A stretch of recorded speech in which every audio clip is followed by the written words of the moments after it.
nossa comissão com o elemento escolar back, escola na comissão.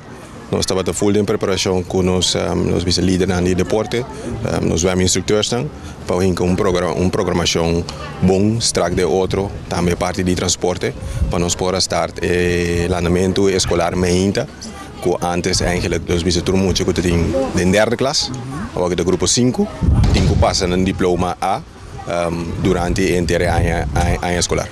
E essa aqui também é algo que está aí de FTDK, você começar a parte aqui para a escola, algo que estava tendo toch necessidade para muitos anos, como compreender de muitos anos. Correto, mas nós tour sai januário a comissão é completamente bom, pero finalmente nós temos facilidade não, então agora que nós mesmos restar não. É parte de movição física, é algo sumamente importante. É trabalho do nada, pero tem que botar mais atenção arriba para o bem aqui e outro não também de grupo 6, 7, 8 para arriba.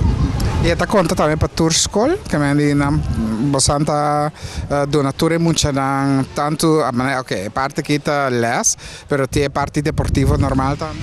Sim, a parte deportiva normal, nós temos algum líder de deporte de nós 10 e nós está ajudando candidato de 5 escolas agora aqui. Nós sabemos que tem escassidade, a FDDK também, outra semana nós também lançamos projeto, uma fundação boa intenção, para a parte caminho de deporte. Eigenlijk, nós também começamos a buscar gente. O projeto também chama invertir em gente e não em bloco. Se você quer praticar deporte, você tem gente profissional para arriba para poder ajudar muito para ensinar a parte de deporte técnico. Mas vindo para a parte de andamento escolar, não é somente na SDK, mas nós estamos também na REF, então nós estamos na Lagoon também, parte de andamento escolar. Nós temos esquema que praticamente tour 60 escolas na dentro. Tem escola que não está aí, mas nós temos uma combo assim, passou a schedule e facilidade na palavra de hopi tiki na corso. Caminha para poder tour 60 escolas para participar. Como vai que dia de deporte? Bom. Sim, que passa assim? Nossa, nossa,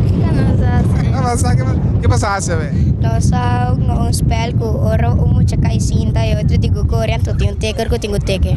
Ok. Tá great que costa que começar a trabalhar para você, tá? Sim. De como deporte escolar é importante?